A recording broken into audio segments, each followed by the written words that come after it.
میرے محترم بزرگ اور دوستو، تذکرہ چل رہا تھا نفس کے پاک کرنے کا، خواہشات نفس سے بچنے کا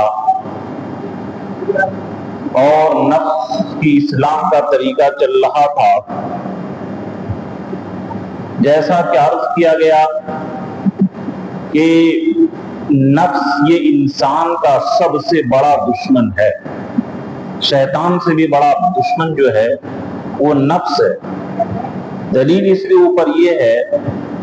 کہ شیطان کو بہکانے کے لیے کوئی دوسرا شیطان نہیں آیا تھا، بلکہ شیطان کو جو بہکایا تھا اس کا نفس، اس کی خواہش اور اس کے اندر کے جذبات، اندر کے امنگ جو تھے، وہی شیطان کو بہکایا تھا۔ اس لیے اللہ کے نبی فرمائے اِنَّ عَادَ عَدُوِّكَ بَيْنَ جَنبَيْكَ، کہ سب سے بڑا دشمن جو تمہارا ہے وہ تمہارا خواہش نفس، نفس امارہ، یہ سب سے بڑا دشمن ہے۔ اچھا، ایک پہچان بھی سمجھ لیجئے کہ کون سا گناہ نفس کی طرف سے ہوتا ہے اور کون سا گناہ شیطان کی طرف سے ہوتا ہے۔ اس کا تھرمامیٹر، اس کی پہچان کا طریقہ، علامت کیا ہے؟ چنانچہ علماء ربانیین نے اس کا پہچان کا طریقہ یہ لکھا ہے کہ اگر ایک ہی گناہ کرنے کی طبیعت بار بار چاہے کہ ایک ہی گناہ ہمیشہ کرو، اسی کے اندر اس کو لذت آتی ہے، مزہ آتا ہے، اور اس گناہ کے بغیر وہ بالکل پریشان ہو جاتا ہے، تو یہ نفس کے طرف سے گناہ ہے۔ کیونکہ نفس جو ہے وہ گناہ کا رسیا اور چٹیارا ہوتا ہے، اور چٹورا پن اس کے اندر، نفس کے اندر ہوتا ہے۔ اور شیطان کی طرف سے گناہ ہونے کی پہچان یہ کہ شیطان آپ کو ایک ہی گناہ میں نہیں پھنسائے گا، شیطان مختلف گناہ کے اندر آپ کو پھنسائے گا۔ سب سے ایسا اذان ہو گئی تو شیطان پھنسائے گا کہ ارے کام ہے، تھوڑا نماز ابھی چھوڑ دو، اور اگر آ بھی گئے ہمت کر کے مسجد تو شیطان کہے گا کہ جلدی جلدی نماز پڑھو، تمہارا کام پڑا ہوا ہے۔ حسین چہرہ سامنے آ گیا تو کہے گا بد نظری کر لو، اکیلے رات میں ہے تو کہے گا موبائل دیکھ لو تھوڑا سا۔ تو مختلف گناہ کے اندر کبھی اس گناہ کی طبیعت، کبھی اس گناہ کی طبیعت کرے، تو یہ دلیل ہے کہ یہ گناہ شیطان کی طرف سے ہے، اور ایک ہی گناہ کی طبیعت بار بار چاہے تو یہ دلیل ہے کہ یہ گناہ نفس کی طرف سے ہے۔ یہ پہچان علماء ربانیین نے لکھی ہے، اس کو سمجھ لیجیے۔ ابھی خطبے کے اندر جو میں نے حدیث یہ بھی شاید کچھ لوگ نئے ہوں کہ جیسا کہ تیسرے جمعہ میں بیان کیا گیا تھا کہ نفس کی 3 قسمیں ہیں۔ نفس امارہ جو صرف اور صرف برائی کی طرف چلتی ہے اور ہمیشہ گناہ کے بغیر وہ ایسے پریشان لاتا ہے جیسے کہ خیمی اور سگریٹ والے بغیر خیمی اور سگریٹ کے پریشان لاتے۔ اور نفس لوامہ کہ گناہ کے بعد کبھی توبہ کی توفیق ہو جائے، اور یہ ایمان کی علامت ہے۔ اور یاد رکھیے کہ اگر دنیا کے اندر اگر ہم نفس کو لوامہ نہیں بنائے تو آخرت کے اندر سارے لوگوں کا نفس لوامہ رہے گا، سارے لوگ اپنے آپ کو کوسیں گے، یقول یا لیتنی قدمت لحیاتی، کاش کہ دنیا کے اندر اور آخرت کی تو تیاری کر لیتا۔ اور نفس مطمئنہ جس کی طبیعت نیکی کی طرف چلے اور اس کی مکروہات شرعیہ، اس کی مکروہات طبعیہ بن جائے، کہ جس طریقے سے ہم لوگوں کو گندگی سے، گندے پانی سے، سانپ سے، بچھو سے نفرت ہوتی ہے، اسی طریقے سے اس کو گناہ سے شرعی طبعی اعتبار سے نفرت ہو جائے، یہ نفس مطمئنہ کا مالک ہوتا ہے۔